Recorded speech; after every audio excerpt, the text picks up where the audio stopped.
Well, hey there, you're on the internet. I just had my head cracked open 2 days ago, and welcome to the Triple N Network, where all you doomy dim nerds can find all the news you'll need.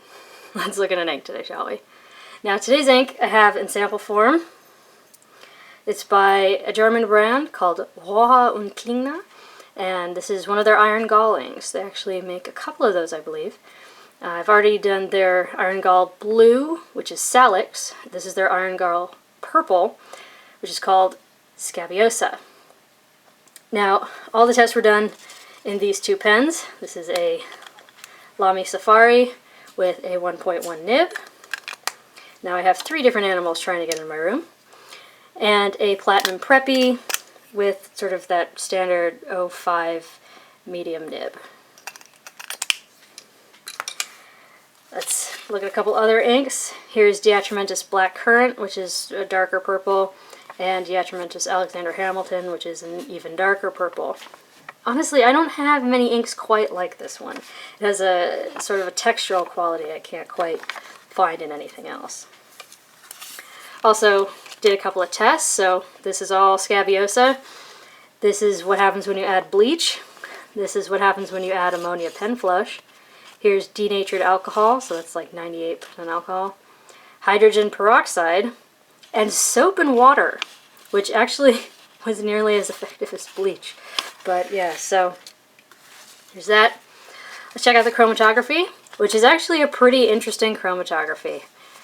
Here's where the initial drop was put down. You can see it's sort of that dark purple. Stays kind of purple, goes into pink, and then it goes into orange. And it actually is as vibrant of an orange as it's showing up on camera. Here I let it dry, where really the only difference is this got slightly darker. Just a tiny, tiny bit. That's about it. So, paper test. Top-down in density, Clairefontaine, 90 grams per square meter. Gotta try and hold this real still so you can get a look.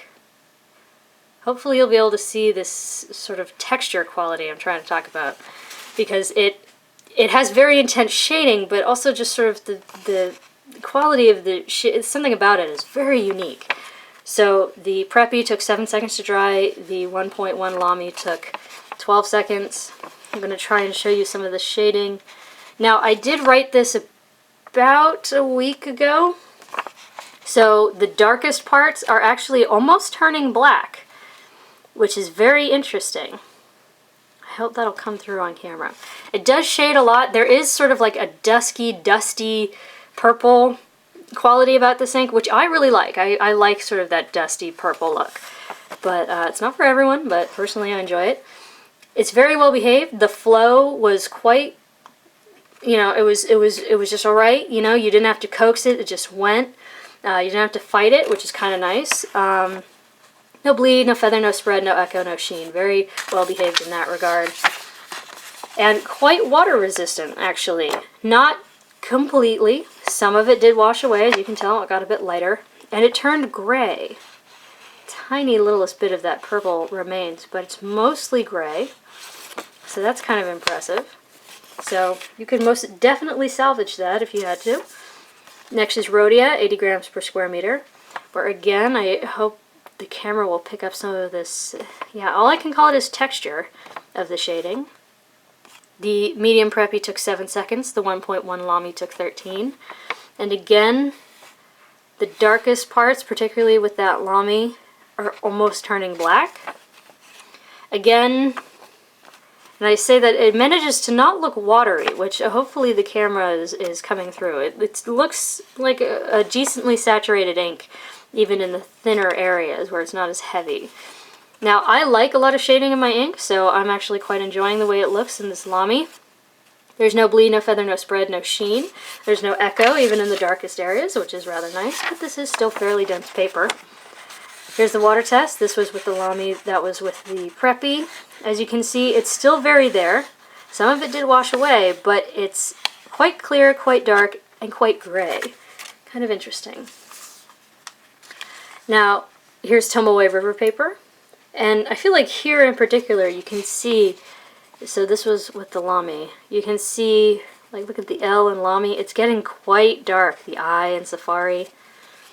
Yeah, so the medium Preppy took 11 seconds, the LAMY took 18, which is not bad considering just how hydrophobic this paper is. There's still very pronounced shading. My cat is angry. And it looks quite good on here. There's no, you know, it's a decent purple. It's sort of like a dark, dusty purple. I know I keep saying that, but yeah. No bleed, no feather, no spread, as you would expect on Tomoe River. That's what it's known for. There's no sheen.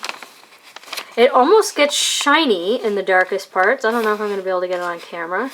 But like the absolutely sopping wettest parts almost start to get shiny around the edges. There is a bit of echo in the darkest areas. I'm going to try and let the camera focus. You see that? But yeah, it's because in the areas where it's laid on thick and it starts to get really dark, like it does here, this is very thin paper, so something to be aware of. Now, Tomoe River loves to let ink slide away when you add more water, but here you don't really get that. It does wash off a little, but it still is very much there. It's very dark. It just sort of turns gray, which is kind of nice. So, but that is one of the features of an Iron-Gall that they're known for, is that it's supposed to be waterproof, because, you know, iron and has iron in it, steadfast, and the iron oxidizes, and that's how it becomes darker. And you know, I'm sure there are people who know more about this. Freely invite you to watch their videos, because I'm not an expert. I just find the ink fascinating. Now here's the world's worst 20-pound copier paper, where I only use the Preppy except to write the name.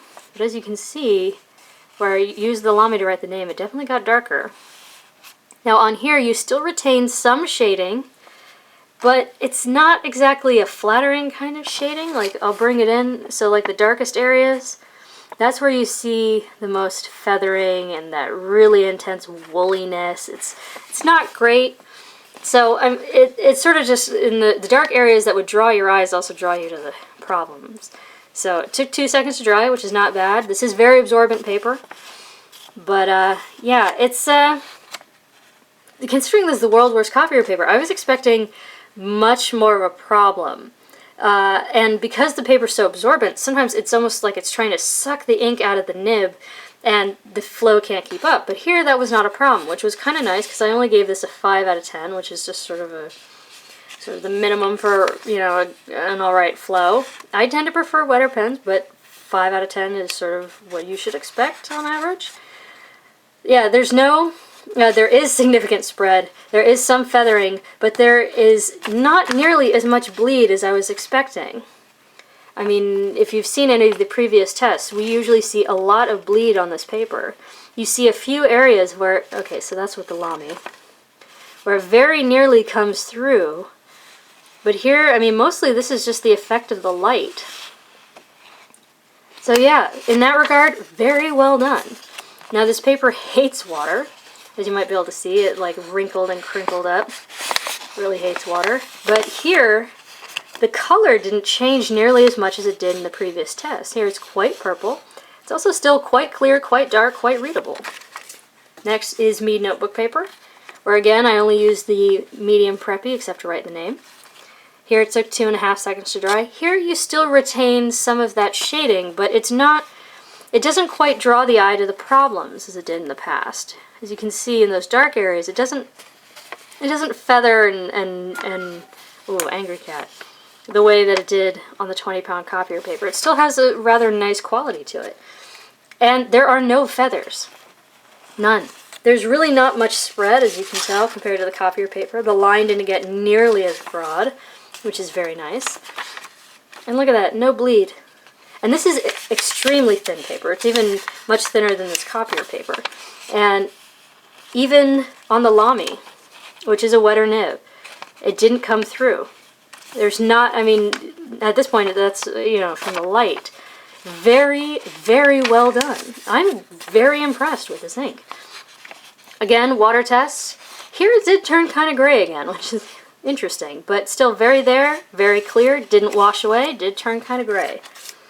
Now, lastly is Moleskine notebook paper, where it did so much better than I was expecting. You still retain some shading, and again, here I only use the Preppy. In fact, I used the Preppy to write the name as well. You still retain some shading. For some reason, it took 6 seconds to dry, which I cannot explain.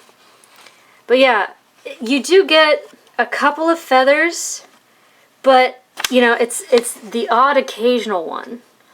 Just like it'll be one offshoot. It's really not a problem. Compared to what we're used to seeing, this is essentially like the feathering is non-existent.